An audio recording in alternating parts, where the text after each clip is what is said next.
என்னடா ரேஷன் கடையில அரிசி பருப்பு எண்ணெய் சக்கரை எல்லாம் போடுறாங்களாம். ரேஷன் கார்டு கூட நான் போய் வாங்கிட்டு வரேன். டேய் நீ இந்த மாதிரி வேலையெல்லாம் செய்ய மாட்டியே? அது இந்த வருஷத்துல இருந்து நான் பொறுப்பா மாட்டேன்.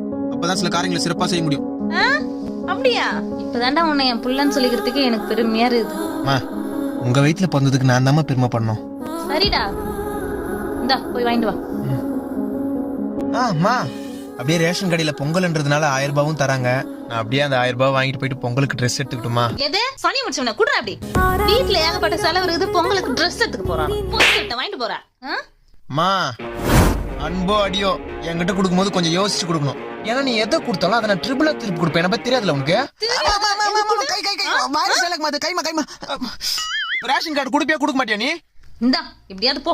உங்க அப்பாக்கும் பொறுப்பு இல்ல, உனக்கும் பொறுப்பு இல்ல. குடும்பம்னா குறை இருக்கும் தான், ஆனா நமக்குன்னு இருக்கிறது ஒரே ஒரு குடும்பம் தான். டேய்